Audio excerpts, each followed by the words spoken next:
one last thing, if I may. Go ahead. So what's that? My cell phone.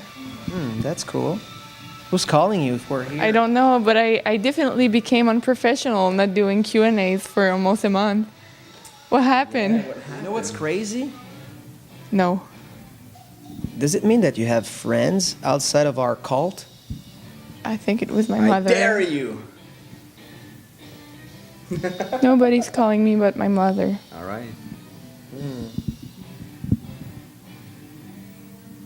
Do I still have to say the last thing? Yeah, go ahead. Talking about people who's having like a lot of problems to keep friends.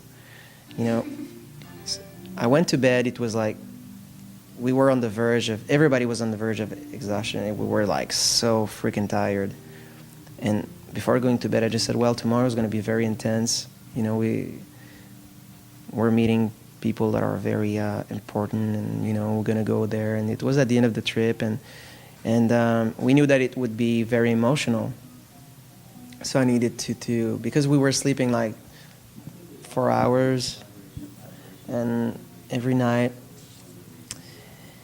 So I'm just going to sleep, and you know that sensation of rest that you're just like, oh man, you let go, you know, you just need to let go, and oh man, that's so good. And that little moment where, you know, you're there. Yeah, and you're so peacefully going, and then 1 second after, and then you just like woke up. What's going on? In a bag or something, and then in your head it's just like, okay, the sound will stop like in maybe a second or two. You know, that person is like going, you know, frenetically in her bag, looking for whatever, will find it, and then after that it's going to be over, and I'm going to go back to that very special, peaceful place in my mind, in my heart.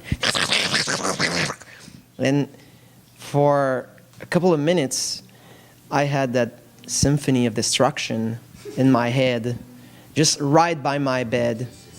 And then in my head it was like, okay, there's two ways to approach that situation.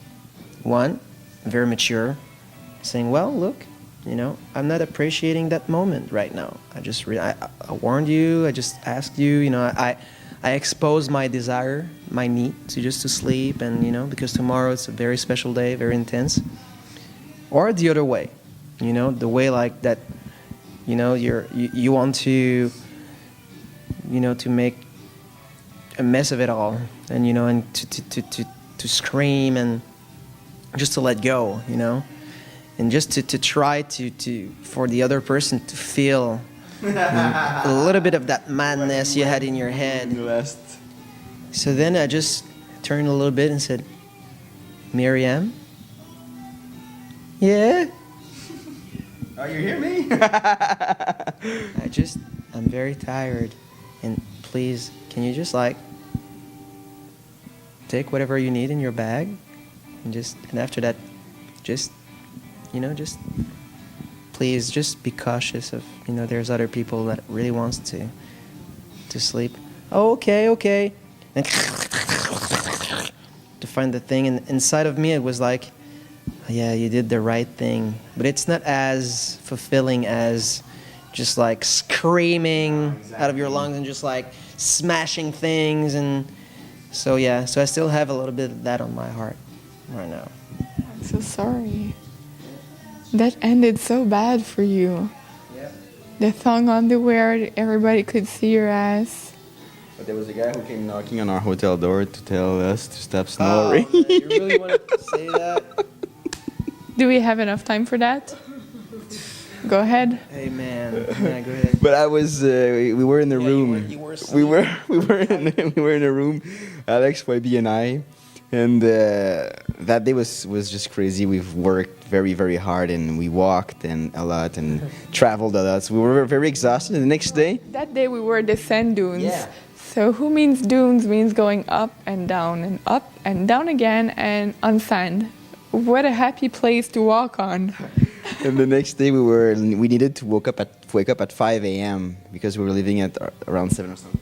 Yeah, we were leaving hotel at 6:15. So one guy, everybody sleeps, and then it knocks on our door, but in a quiet way at some point, and it gets louder and louder and louder. And Alex thinks it's in his dream until he realizes that, no, we're really knocking on our door. What's going on?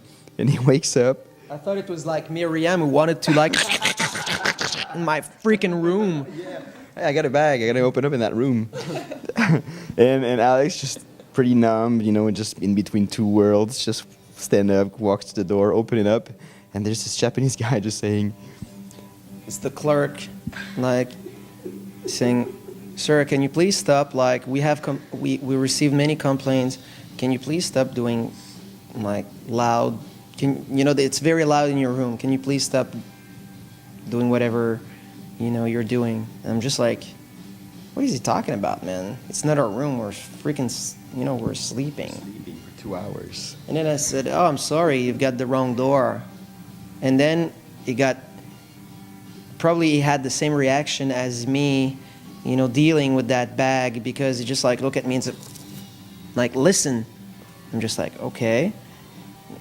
And it was like YB snoring, but just like, and then I realized that it was like, man, it felt like the apocalypse or something like that. It's Armageddon. It was like the end of the world in that room, but everybody was so exhausted that, we didn't notice. And he said, "That noise needs to stop Now. I said, okay, I'm sorry. Yeah, don't be sorry. Stop noise. And it was like so pissed, and it was very, very funny. And then, okay, but it was like, it's probably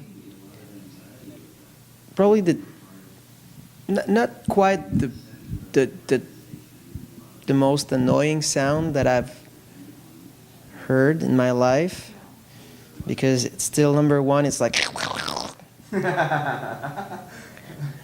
but still, it was very funny. And then YB was just like, dude, wake up. He wants to. Man. You want to fight when he wakes up. And he goes, "Oh, what?" I said, "Dude, you're snoring too much. You need to, just to, I don't know what can be done, but just stop." "Oh, okay." And then suddenly we both realized that someone else was also snoring quite a lot. That's not true. And it was like that little baby Cinderella who was like sleeping ooh, on the side and ooh, doing some crazy noise. It's not even considered like as snoring. It's just like a bunch of little puppies like trying to grab like a nipple to get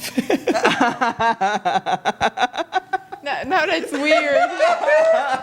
No, that's really weird. Especially that I was sharing YB's bed. Yeah, just like what are you guys doing? Just like, okay. Yeah. So quite a lot of funny memories in that trip. We can do like And videos. I know it's not over. Could talk forever. Yeah, because when we talked about the trip all together here, when coming back, it took us 12 hours or more. Yeah. Yeah, more than that. 2 nights and morning. But that's just the funny stuff. Yeah. There's a lot of stories also that are very emotional and very that have been very impactful as well. So maybe it could be like, I don't know, your schedule, but maybe we can, I don't know, if some people wants to know more, we'll see. We'll see. Yeah, because it's the after all, it's the JNA. It's a GAW. That series like called GAW.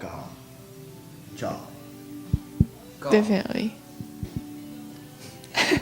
Well, thank you very much to both of you for sharing those few stories, but quite interesting ones. Anytime. Little details I'm sure pretty much everybody loved learning about. And Moose's one too. Yeah. I can feel like I'm gonna receive a lot of messages about underwears, and thank you. Yeah. Oh, you started that. I'm sorry, but I think that people needs to ask questions about, the sound of little puppies trying to grab a nipple to get fed. Don't turn around. Yeah. Underwear is way more exciting in snoring. True. How do you know? I was there that morning. Yeah, you're supposed to be like a good girl, and then been to private school, and they're not. Oh, they're online. Didn't see them? Oh, I'm sorry, I forgot to tag you on these ones. Mm-hmm. Well, I'm not ashamed. I've got a pretty nice tight. I've got a very tight. How do you say that? Just like in my heart, it's so. I'm so tightly, attached to everybody around the world. So. What a good way to finish that. Thank you very much, guys.